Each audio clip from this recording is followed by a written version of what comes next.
Hey guys, Xaryu here, and today I'm going to make a video that I've been very excited about making for a long time. Someone actually wrote it down below in the comments, so this video is coming from you guys, but I'm going to talk about Fire versus Frost versus Arcane. Going to go over a game of Fire, game of Frost, a game of Arcane, and kind of walk you guys through each game so you guys can decide which spec is best for you. And the reason I'm kind of making this video is because all three specs are viable right now. All three specs you can play to rank 1 to a very high rating, and it's not like a lot of people come in my chat or in the comments, which spec is the best or which spec is for me, which spec should I play, and I can't really tell you guys the answer to that. But what I can do is tell you the strengths and weaknesses of each spec. So right here in the first game, I'm going to be starting with Frost because that's my bread and butter. That's what I've been rank 1 on the most and have played to the highest ratings.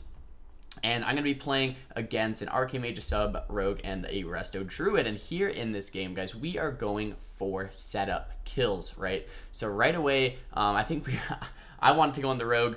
We had a kidney shot to the Druid, and I'm going to try to go for a Ring of Frost off of the kidney. Doesn't look like I'm going to get it. I do get counterspelled there and step kicked on my both ring and sheep attempts. But basically, guys, we are going to be going for setup kills, okay? What that means is we're going very off and very on. Right now, we are playing defensive. We're playing back, and I am, not trying to go for a sheep. I'm saving my burst. I'm saving my orb, saving my icy veins for a burst kill, right? I am not doing consistent pressure. Notice the guy is at my target of choice, the Mage, is at 100% life. All of them are full life. I don't have consistency here. But we do have a lot of bursts when we decide we actually want to do a kill. So here we kidney bomb the Rogue and we get his trinket, and we're getting a cooldown because that was our go. Now it's the enemy's turn to kind of do damage, and since they're playing with an Arcane Mage, they have a little bit more consistency. But I'll talk more about that in the Arcane Mage video. I do get kicked here by the Rogue, trying to get a Ring of Frost. Probably not the greatest Ring of Frost here. I should have saved that for the Druid when we were going for a setup. So kidney, I should have maybe went for a ring out of this. But look at this, guys. We have a sheep onto the Mage. We have a kidney onto the Druid. We have a cheap shot onto the Rogue. Maybe get a fear off of that kidney or something like that. So we have the fear onto the Druid. He does trinket it. Tons of damage onto the Rogue. He gets 1% life, and he does survive. So that's the strength of the comp, guys. We got the Rogue in a stun before his trinket came back up. We got the Druid into a kidney shot into a fear with a sheep onto the Mage. Triple cross EC. Tons of bursts. And now, guess what? Zero, nothing, nada, no damage is coming out. If this is what you enjoy, then I would recommend playing Frost Mage. If you like doing nothing, turtling, one shot, nothing, turtling, triple CC, one shot, then play Frost Mage. This is exactly the playstyle for you. But if you're the type of person that wants a little bit more consistency with their gameplay, maybe a little bit, more constant pressure, maybe not all of your eggs into one basket type of a playstyle, then don't play Frost, because that's very much how Frost is right now. Frost is viable, Frost is good, but those are the strengths and weaknesses. I'm going to kind of skip through this game so you guys can see,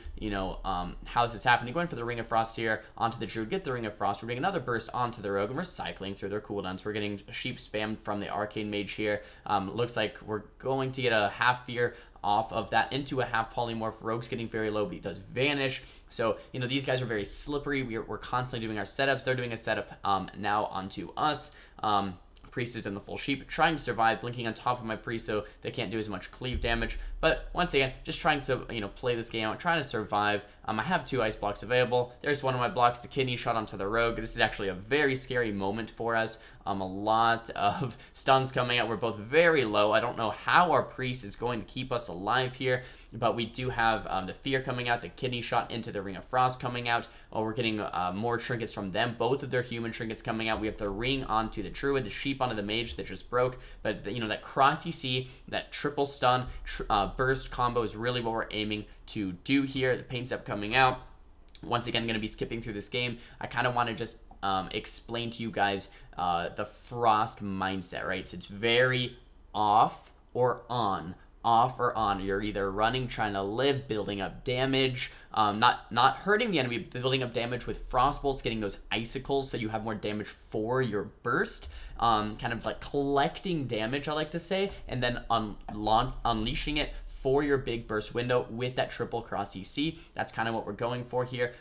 Once again, so I skipped through this video a little bit. At this point in the game, I have one more ice block. The druid just used his skin and he has no trinket, and the mage has no trinket either. So what we want to keep in mind when we're playing Frost is those kill opportunities. Not what can we kill over the long run, but what can we burst down. And right here, guys, the druid is off of stun DR. He's in human form, not in bear form, has no skin, and has no trinket. So if we can make a nice clean swap on over to the druid, it would be a 100-0 kill. If with any type of cross EC, maybe a fear or a sheep, I think we could take him out.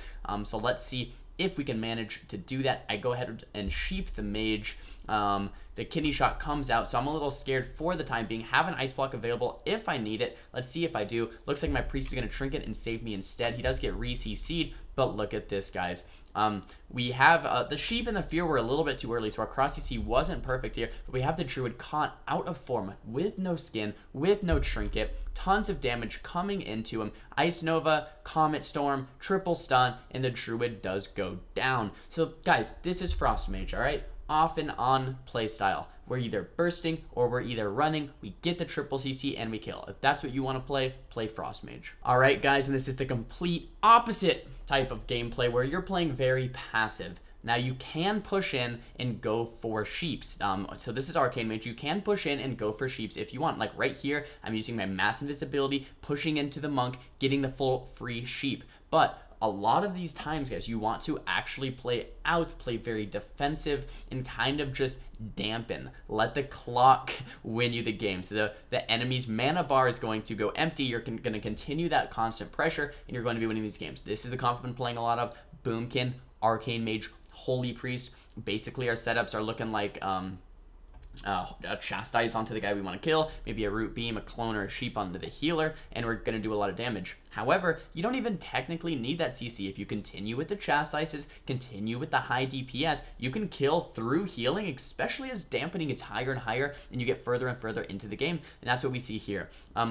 So defensive play as Arcane is really the name of the game. Like offensive pressure isn't super hard. You're doing a lot of damage. You're doing a lot of cleaves with the Arcane explosions, the Arcane barrage with resonance talent. You're really just cleaving everything down. But defensively, guys, is where an Arcane Mage is really going to shine. Your invises, your mass invises, your blinks, your counter spells. Right here in this game, there's nothing to really counter spell defensively, so I'm using my counter spell onto the monk.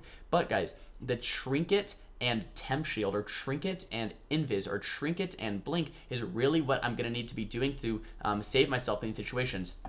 My priest was just paralyzed right here. Priest is paralyzed. I am line of sighting. This is very crucial. If I wasn't line of sighting, they'd be targeting me. They want to target me. I can see the warrior wants to come in and attack me. I use one of my invises. I'm once again, I pretty much negated that entire go. Now they have to run back to the pillar. If they stay out in the open, they're going to get blown up. So that's kind of the strength of Arcane, right? Like you're constantly just very evasive. You're constantly playing very passive. And as the game goes on, you're getting setups. Once again, like a large amount of bursts. Like I don't want to, you know, stray away from the burst that Arcane has. When you have Arcane Power Up, Presence of Mind, Mark of a Luneth, Arcane Orb, maybe a huge barrage, you are one-shotting people as Arcane. It's kind of like a slot machine though. Like a lot of the damage is proc based, whether you're getting those Arcane missiles, whether you're getting those crits. It's not as like consistent burst. Does that make sense? Like the burst isn't as reliable as Frost Burst is. Okay, it's a little like sometimes really good, sometimes kind of kind of goes back and forth, but it happens more frequently. So it has more frequent burst, but it's not quite as reliable. And the Arcane damage has a lot of consistency to it because you have those constant Arcane explosions, the missiles, the Arcane barrages. You have a lot of instant cast damage. Means you can actually keep up with consistent pressure, keep up with the damage, and actually your opponents. Whereas this would never happen when you're playing a Frost Mage. You just don't have the consistency. And that's the #1 difference that I would say from like an Arcane Mage versus a Frost Mage. So guys, if you're the type of player that kind of likes to roll the dice a little bit, if you're the player that likes to play a little bit more passive in a lot of your games and slowly win by doing a lot of like methodical setups, I don't want to say that in like a negative way, but that's just the way it is. I like to play Arcane myself. I like to play a lot of Frost Mage. I like to play a lot of Arcane Mage. And Arcane is very, very viable while doing this. So once again, they're trying to do another setup. I'm doing a Trinket Temp, playing nice and defensive. Going to skip through this game a little bit as the game goes on. But, you know, we're getting Trinkets down. We're stunning the guy with Chastise. Chastise is an undispellable stun from the Holy Priest, like I talked about in yesterday's video. And we're kind of just surviving, dampening, getting those sheeps when we can, but playing very solid defensive game play so that we're never in a situation where we're going to die, right? So it's if they do a setup on me, I'm using Trinket Temp. If they do another setup on me, my Priest might use Trinket. They do another setup on me, my Druid might use Trinket and Peel with Cyclones. So we're constantly rotating defensive cooldowns, whether it's Trinkets, whether it's Invisits, whether it's Ice Blocks, whether it's Ray of Hopes, Guardian, stuff like that. But as I continue to go through this game, that's what I want you guys to keep in mind when you're playing an Arcane Mage, right? It's very, very passive a lot of the time. Right here, I get very low and we actually overlap Ray of Hope and Ice Block, which is very unfortunate. Not what you want to do. Not at all optimal to do that, so don't do that. But that's really just communication. You guys want to say, like, is it me next or you? Should be Ray of Hope next or Block next? And that's one thing that, you know, could definitely always be worked on, just as far as synergy or just as far as, you know, just getting that communication down with your healer. But we're continuing this game, continuing the pressure. The Monk is now at 50% mana. As we continue to fast forward through this game, the Shaman's getting a little bit low. We can get a setup. Now they're all running. And when they're running, guys, as Arcane, that's like thumbs up, right? They're away. They're scared. If they poke out, you stun them and kill them. If they don't poke out, your Boomkin continues to poke them with damage. But look at this, guys. We have the Root Beam onto the Monk. The Monk can't move. The Monk can't heal. We get the Chastise onto the Shaman. Shaman gets very, very low. Rallying comes out, and he just goes down. So that's kind of how a lot of your games look as Arcane. They look very passive. When you win, you're just like, oh, okay, yeah, I guess we won. Like, it's not like a perfectly set up kill where it's like very 1, 2, 3, we got all of those things down, and then boom, we got them. It's very like you're just kind of playing the game, living, and then eventually something or another leads to the kill. If that's what you guys like, definitely try out Arcane. All right, guys, and as you know, I don't play fire. I am an Arcane Mage, Frost Mage. I like to play Shadow Priest, or, you know, all the other classes I like to play.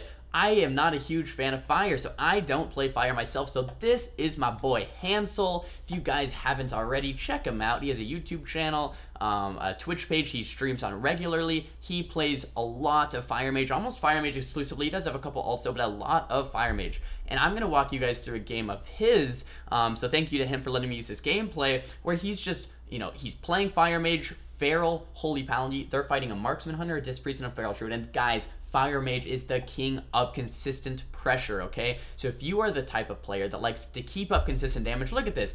The Hunter's already at 91% life. He has a shield, but 91% life before anything even happens. Frost would never do that. Arcane maybe, but Fire has that consistency and a lot of CC like we're talking about. Here's what they're going for, guys. Consistent pressure plus CC, and they're going to be going for their kills that way. It's not just burst, okay? And it's not just defensive play. It's offensive play with consistent pressure and CC. That's what's going to be Fire Mage, right? So the Ring of Frost actually doesn't land there. The half sheep comes out onto the Priest, maybe a quarter sheep after that. Looks like they're going to get that quarter sheep into the Blinding Light. So the Priest has not moved yet. Priest has been in a very long CC chain, and look at this. The Hunter's gone from 100% life to about 50, and they're continuing that consistent pressure from the Feral Druid bleeds, from the Fire Mage consistent pressure. Hansel does get sacked there, so it looks like he's going to be A-okay for the time being. But look at this. The Priest is out of CC, and the Hunter's still taking this consistent pressure. They're doing a little bit of damage, splitting onto the Feral Druid as well, but the Sheep DR comes up in about 1 second here. Looks like Hansel is going to notices that, and he's going to go pushing in for a sheep. Does get stunned on his sheep. Temp gets very low, and second sacrifice does come out. So it looks like Hansel's going to be okay for now. His Pally's in a little bit of trouble, but once they land this next sheep, they're going to start forcing cooldowns. Look at this now. The stun comes out on the Priest. They're going for this next sheep, and this is exactly what I'm talking about. All of this consistent pressure, the Hunter's already at 50% life by the time the Priest is going into CC. This is the #1 difference you guys are going to see between Arcane and Frost and Fire. With Arcane and Frost, it's more, the guy's still at like 100%, you get CC and you 100-0 them. With Fire, it's more of like you're slowly poking them down, you get that CC, and then from there, you're going to actually get the kill. So right here, guys, the sheep wasn't landed because the kick from the hunter. The dragon's breath comes out instead. The priest actually trinkets the dragon's breath, probably not the greatest trinket in the world, and he does get sheep. The premonition does come out and break that sheep, but the hunter is forced a turtle. The wall is forced out from the feral druid. So all of this consistent pressure is really just starting to take a toll on the enemy team. Feral damage, fire damage, destroying the marksman hunter. 2 kicks come out onto the priest, and the hunter does go down. So this is the fire mindset, guys. The fire gameplay from my boy Hansel. Consistent pressure, getting that CC, but really keeping up the damage. Very, very different from Arcane and very different from Frost. Alright guys, I hope this video helped you choose between Fire Mage, Arcane Mage, and Frost Mage. Tried to break it down as best as I could. All 3 specs, just to reiterate, are very good right now on ladder. All 3 specs are rank 1 viable, rank 1, you could push Gladiator or rank 1 at them. Very good specs, they're just very different in their own way. So hope this video helps you choose. Guys, if you liked the video, make sure to give it a thumbs up. Definitely helps me out. If you didn't like the video, thumbs it down. Talk to me in the comments for which video you guys want to see next. The idea for this video came from the comments, so yeah, I really do read them. So say hi to me in the comments, and don't forget to subscribe. I'll see you guys next time. Peace.